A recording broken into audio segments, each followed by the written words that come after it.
Donc, bonjour à tous. Aujourd'hui, je vais vous parler d'un élément qui influe notre perception du monde tous les jours. Et cet élément, c'est la couleur. La nature est remplie de couleurs. Et j'ai envie de dire qu'en fait, notre comportement a été codifié par rapport à la couleur que la nature nous donne. Par exemple, un fruit de couleur vive, ça veut dire qu'en fait, qu'il est bon, qu'il est mûr, qu'il est sucré, qu'il y a plein de vitamines. Chez les singes, plus un singe est rouge, plus en fait, ça va être souvent le mâle alpha.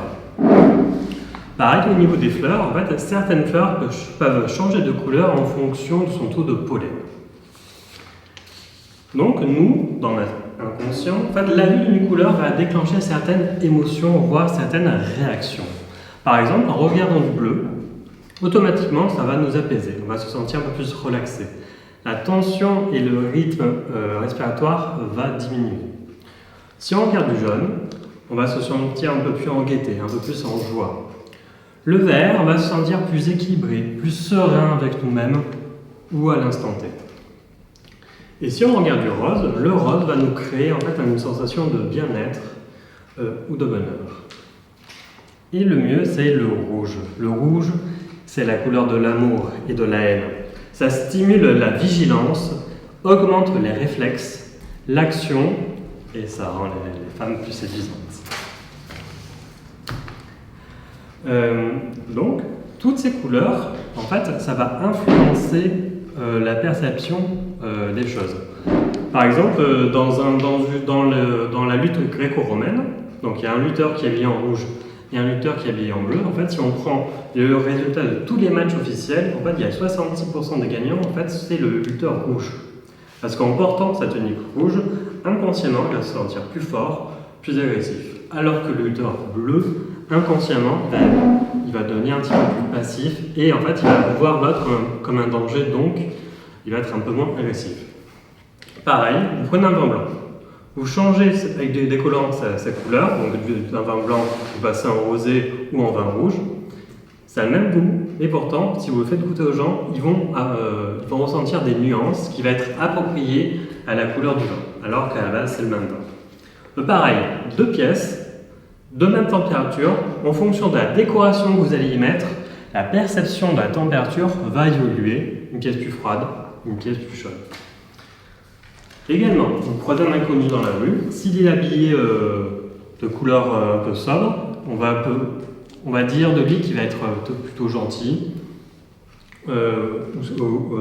posé, alors que quelqu'un qui va être habillé par exemple avec des couleurs fortes, il va être un peu plus dynamique, voire ça peut être un peu plus agaçant, voire un peu plus agressif.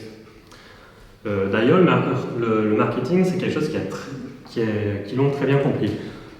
Au supermarché, 90% de nos choix se fait en fonction de la couleur que nous regardons.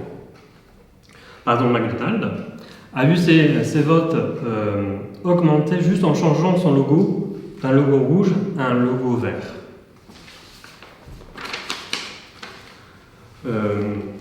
Donc, la couleur a vraiment une importance capitale dans la vie de tous les jours par rapport à nous. Et le problème d'aujourd'hui, du monde moderne, c'est qu'en fait, aujourd'hui, tout est blanc. Les bâtiments sont blancs, les bureaux sont blancs, les maisons sont blanches, les pièces à vie sont blancs, les écoles sont blanches, les voitures sont blanches. Et le problème de cette pauvreté de couleurs, en fait, ça va amener une diminution des émotions, une diminution de la créativité, une augmentation de la passivité, et au travail, ça peut même aller jusqu'à l'augmentation du taux de burn-out. Donc si on prend le chemin du coup à l'envers, aux États-Unis, en fait ils ont peint certaines prisons entièrement en rose. Et juste en changeant cette couleur, mettant les murs en rose, la diminution de la violence et de l'agressivité au sein de la prison a diminué. Pareil pour les hôpitaux, on a fait le test, on a mis dans les chambres qui à la base étaient très blanches, plein de couleurs, etc. Et on a vu la prise de médicaments sur les traitements de longue durée diminuer de jusqu'à 35%.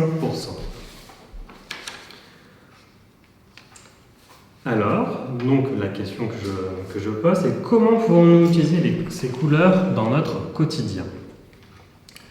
Quand il fait froid, Le mieux, c'est de porter des vêtements de couleurs fortes, vives, comme le rouge, l'orange, le jaune.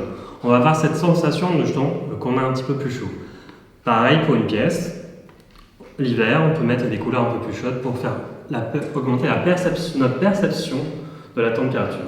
L'été, quand il fait chaud, on peut porter des couleurs plus froides, plus pastel, comme le bleu ou le vert. Et pareil, au niveau décoration, on peut adapter la décoration. Au travail, si on doit faire un travail qui va demander de la réflexion, de la créativité, on peut mettre des fonds d'écran de couleur bleue. Ça va justement nous apaiser et du coup améliorer la réflexion et la créativité. Au contraire, si on a besoin d'être productif, on peut mettre un fond d'écran de couleur rouge qui va justement nous stimuler. Et le meilleur, c'est dans la chambre à coucher.